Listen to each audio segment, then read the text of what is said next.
Masya Allah, Alhamdulillah. Saya ni tak jawab pun soalan. Sorry ya. Nak jawab secara ringkas. Jika seorang isteri bertahan dalam sebuah rumah tangga yang dah tak ada kasih sayang, tetapi kerana belas kasihan, rumah tangga itu masih boleh bertahan.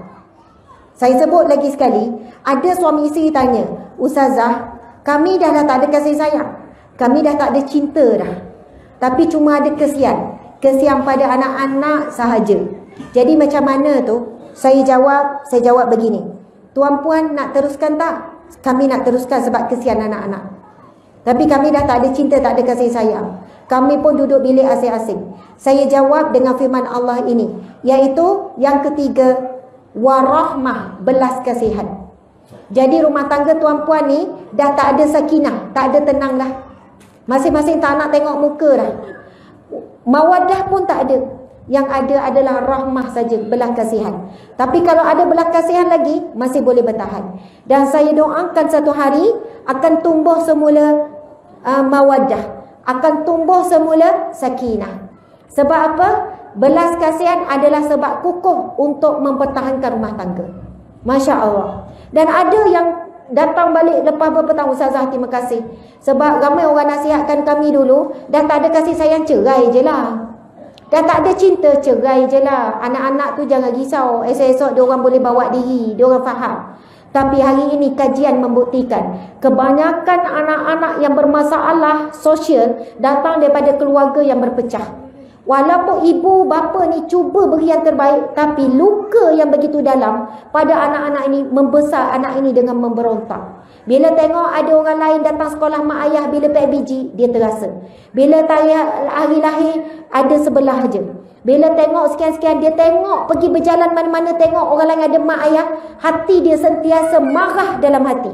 Ada dendam pada mak ayah dia. Tengok orang lain ada mak ayah, hati dia terasa kesedihan itu mencari-cari jiwanya. Saya sebut begitu. Pasukan suami isteri ni lama-lama, Ustazah, kebanyakannya kata cerai je lah, dah tak ada sayang. Buat apa kalau bak kesian je? Tetapi berbaloi Ustazah kami bertahan. Akhirnya Allah pupuk kembali, Allah beri semula rasa cinta. Subhanallah, memang kesihan, walaupun kasihan, sebenarnya ia adalah satu ikatan yang kuat. Namun jika membuat kesimpulan atau keputusan untuk bercerai berpisah, itu juga bukan kesilapan yang, bukan satu tindakan yang salah. Maksudnya saya sebagai pengacara, saya hanya bagi mana-mana keputusan adalah betul. Sama ada berpisah, ada sebab kukuh, betul juga. Sama ada bertahan walaupun dalam keadaan menderita, tapi ada sebab kukuh, betul juga. Sebab apa? Keputusan, Masya Allah, adalah perkara pertama. Yang lebih penting adalah bagaimana sikap selepas buat keputusan. Saya dapati ramai mana apabila berpisah, pasangan itu jadi lebih baik, anak-anak lebih baik. Daripada anak menderita tengok mak ayah duduk maki hamun, mak ayah duduk pukul memukul, mak ayah duduk hina menghina. Lebih baik mereka berpisah, anak-anak tak tengok lagi suara yang tinggi pekak memekak dalam rumah. Jadi subhanallah, kedua-duanya ada hikmah. Cuma saya sebut tadi, siapa yang bertahan sebab kesian, sebab ni kata macam mana kalau teruskan tapi perasaan dah tak ada, itulah jawapan saya. Yang tanya tak ikhlas ni, yang soalan kedua dia tanya, bagaimana Ustazah kalau isteri ni asyik merungut, mengungkit semuanya. Jadi adakah lebih baik dia berpisah? Sebab dia dah tak ikhlas dah. Sebab suami dia, bukan suami yang baik, bukan suami yang bertanggungjawab. Jadi mulut tu asyik mengungkit saja. Saya nak sebutkan begini, saya juga diuji Allah dengan mulut ni bising. Suka merungut, bukan suka, ada waktunya mengungut, ada waktunya mengungkit. Subhanallah. Saya rasa hampir semua orang perempuan diuji dengan perkara begini. Ke ada yang tak pernah mengungut, tak pernah ngungkit, tak pernah bebel? Ada tak? Tak ada kan? Ke orang jemput tak mengungut langsung? Oh, jemput baik. Saya bukan jemput tak berapa baik Masya Allah. Tuan-puan sekalian, saya sebut begini, bukan saya buka aib saya. Saya nak sebut di antara fitrah ataupun kebiasaan dan ramainya wanita, bila dah penat, kita jadi nak bebel, nak mengungut. Anak saya, ni Umi dah penat ni, Umi tak rehat lagi ni, tolonglah gini-gini. Abang awak tahu tak, saya ni tak rehat lagi daripada pagi, tolonglah. Bila dah sebut tu, kita pun sebutlah apa yang kita buat daripada pagi. Saya buat tu, buat ni, Masya Allah, tahu tak, saya tak stop lagi ni. Lepas tu tiba-tiba bla bla bla bla bla bla, panjang lah. Kadang-kadang tu datang situasi begitu. Adakah sebenarnya kita tak ikhlas? Tidak semestinya. Jadi tak semudahnya kalau kita cakap mengungut je tak ikhlas. Tolong para suami, jangan terus letak awak ni daripada tak mengungut, tak ikhlas, baik tak payah buat. Buat sungguhlah isteri tu tak buat, seminggu tak buat apa-apa. Tak nyapu, tak ni, suami pun tanya, kenapa tak basuh baju dah? Tak ikhlas, tunggu ikhlas dulu. Tak nyapu dah, kenapa ni? Awak kan cakap, tunggu ikhlas, saya tak ikhlas, tak buat lah.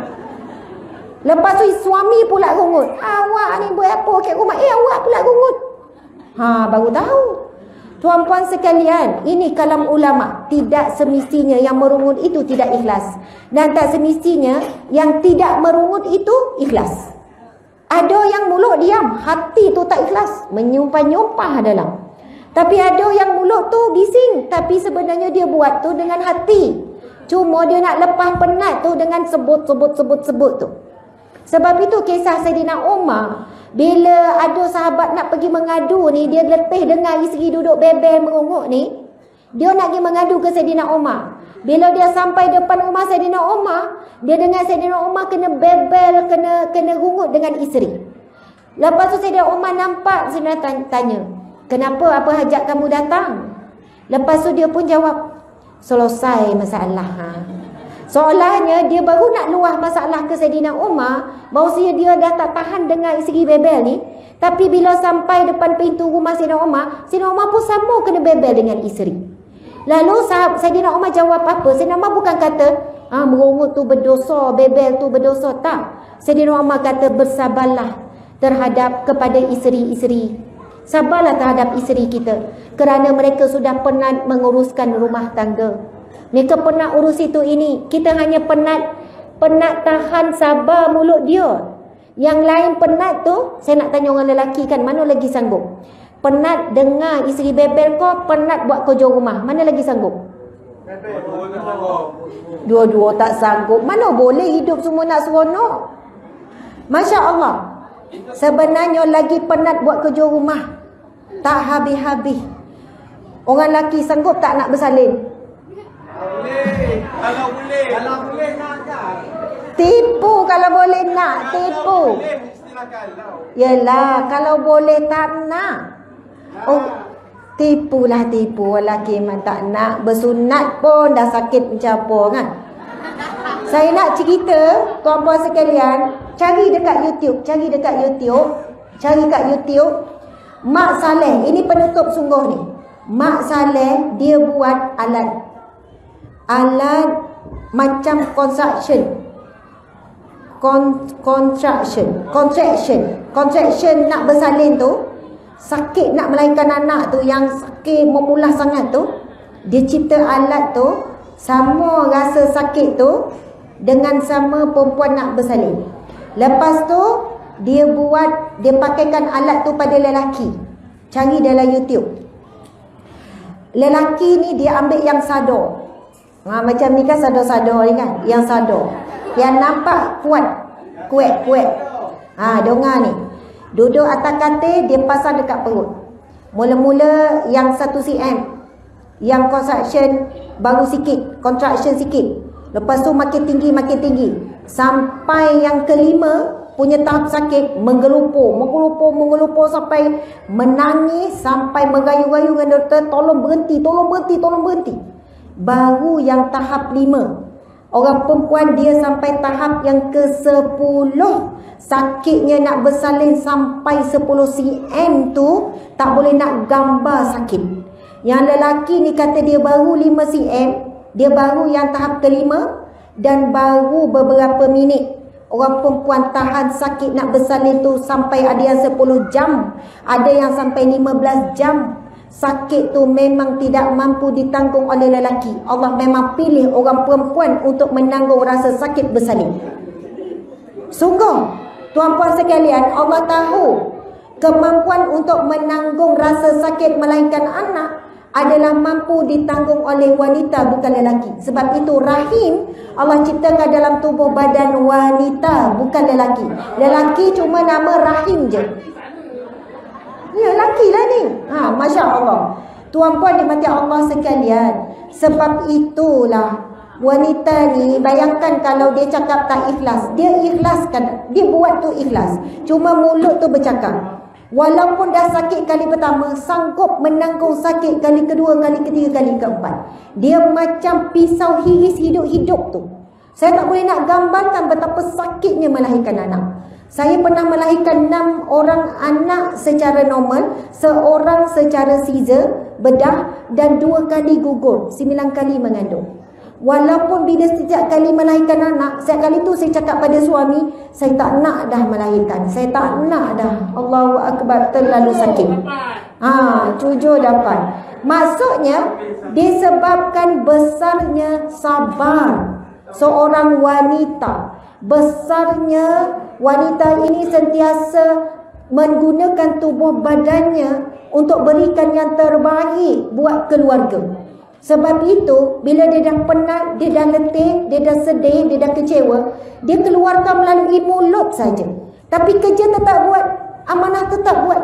Subhanallah. Yang lelaki kena tahan adalah dengar bebelan dia. Walaupun kadang perit, kadang rasa macam, ui geram mulut lembek ni, geram nak tutup dengan kain kan? Nak sumbat-sumbat contohnya. Tetapi itulah bahagian. Bahagian wanita sabar mengandung, melahir, menyusu. Sabar menguruskan rumah tangga. Bahagian lelaki, saya rasa pahala paling banyak bagi seorang lelaki dalam rumah tangga adalah sabar menahan apa yang dikeluarkan pada lidah isteri. Sebab itulah lelaki pun sabar cari nafkah, itu pahala jihad. Orang lelaki keluar cari nafkah, itu jihad. Sebab itu Nabi sebut, kamu keluar, barang siapa yang keluar mencari rezeki yang halal daripada pagi sampai petang, dia catat baginya pahala jihad. Hebat. Jadi dalam rumah tangga secara kesimpulannya ialah kedua-duanya, bagi lelaki dan perempuan, suami dan isteri, ibu ayah serta anak-anak, rumah tangga adalah ladang pahala. Rumah tangga, keluarga adalah syurga kita di rumah. Keluarga adalah laluan untuk kita ke syurga Allah yang abadi di akhirat kelak. Amin ya rabbal alamin. Terima kasih banyak-banyak. Mohon maaf salah dan silap, gurau senda dan sebagainya. Pizza dah sampai belum? Belum sampai. Tak tahulah sampai ke tidak. InsyaAllah mudah-mudahan sampai. Minta maaf tuan-tuan haji. Salam merdeka, salah dan silap, minta maaf tuan-tuan haji kat belakang. Kan, para alim ulama, para guru-guru, para asatiza, imam-imam, pengurus. Tuan ni insyaAllah tahun depan kita terima undangan nikah ya. Masya Allah, makasih ni tukang sorak bagi semangat belakang ni terbaik. Tuan-puan sekalian, anak-anak, Ustazah mendoakan buat anak-anak, semoga Allah kurniakan kejayaan demi kejayaan dalam pelajaran. Kamu membesar menjadi wanita yang salehah, membesar menjadi lelaki yang saleh. Kamu dikurniakan pekerjaan yang baik, rizki yang barakah. Anak-anak menjadi penyejuk hati, penyejuk mata ayah bunda. Dan kamu dikurniakan pasangan yang saleh dan salehah. Dan kamu dikurniakan zuriat daripada rahim kamu, zuriat yang saleh dan salehah.